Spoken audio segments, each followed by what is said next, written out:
Herkese merhaba, ben Serkan. Bugün evde en güzel köfte tarifini vereceğim sizlere. Bu köfteyi yediğiniz zaman daha önce köfte yemedim diyeceksiniz. Hadi başlayalım. Yapacağınız köfteler de bu şekilde, bakın, balon gibi şişecek. İster yuvarlak ister parmak köfte de yapabilirsiniz. Şöyle bir tane de örnek göstermek istiyorum sizlere. Şöyle de yaklaştırayım. Bismillahirrahmanirrahim.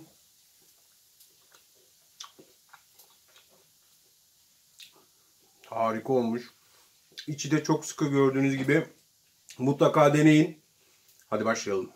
İlk aşamamız 1,5 kilo dana döş kıymayı 2 defa kasabımızdan çektirdik. Yarım kilo da kuzu kuşbaşı kasabımızdan yine çektirdik. Toplam 2 kilo kullanacağız. Bunları şimdi borcamıma alıyorum. 2 kilo kıyma için 1 yemek kaşığı karbonatı bardağıma alıyorum. Eğer 1 kilo yaparsanız 1 tatlı kaşığı karbonat da olur. 2 yemek kaşığı limon suyu ekliyorum. Taze limonu çektim. 1 tatlı kaşığı karbonat koyarsanız 1 yemek kaşığı da olur.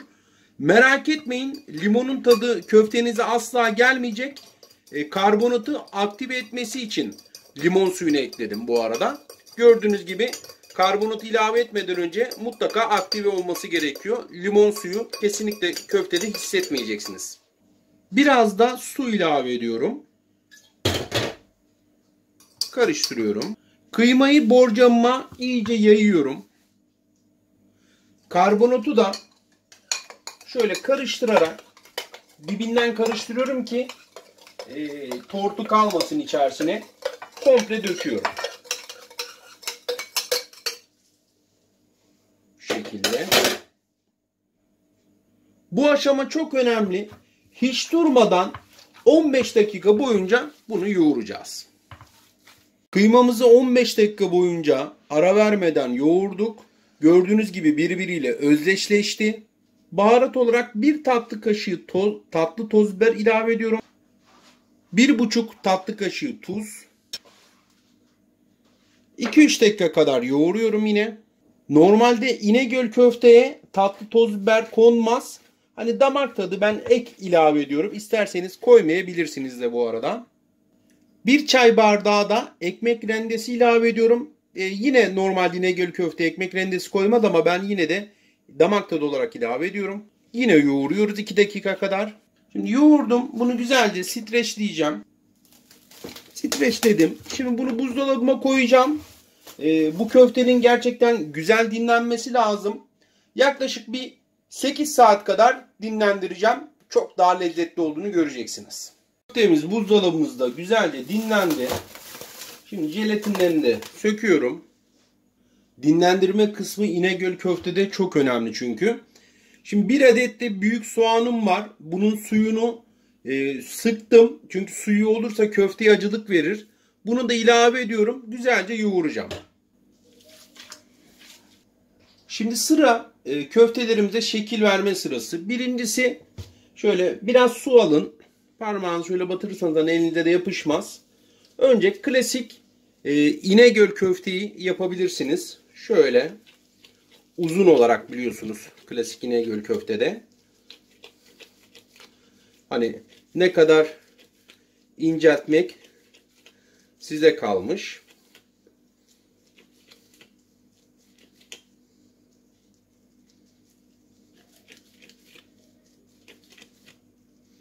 Şöyle hani klasik İnegöl köfte yapayım derseniz hani bu şekilde parmak şeklinde de yapabilirsiniz. Bir de şöyle küçük bir kavanoz kapağı alın. İçerisine şöyle bir naylon koyun. Hani buzdolabı poşetini kesip koyuyorum ben burada. İç harcına şöyle yuvarlak şekilde verebilirsiniz. İki şekilde de yapabilirsiniz. Şöyle göstereyim. Hani bunları size örnek olsun diye gösteriyorum. İster parmak şeklinde yapın. Hani klasik İnegöl köftesi. İster böyle parmak şeklinde yapın. İsterseniz böyle küçük kavanoz kapağında, böyle marketlerden aldığınız salça kapakları olur, turşu kapakları olur. Onları atmayın. Hani bunların büyükleri de var. Onlarda hamburger köftesi de yapabilirsiniz.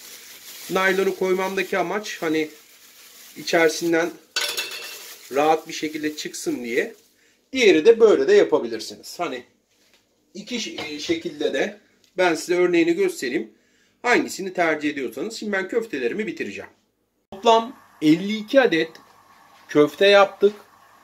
16 adedi yuvarlak olarak bunun. Diğerleri de gördüğünüz gibi parmak şeklinde. Şimdi en önemli kısımlardan bir tanesi de pişirme aşaması. Mutlaka döküm tava kullanmanızı tavsiye ediyorum. Elinizi şöyle koyduğunuz zaman da döküm tava iyice ısınmalı ve herhangi bir yağ kesinlikle sürmüyoruz. Çünkü zaten dana döş kıymadan yaptığımız için yağlı da bir kıyma. Kuzu da koyduk içerisine biliyorsunuz. O yüzden bunun yağı yetecektir. Şimdi ocağımı ayarlıyorum. Ocağımı orta ateşin bir tık üstüne aldım. Yüksek ateş, çok yüksek ateş değil bu. Şimdi köftelerimi diziyorum. Şöyle. Bismillahirrahmanirrahim.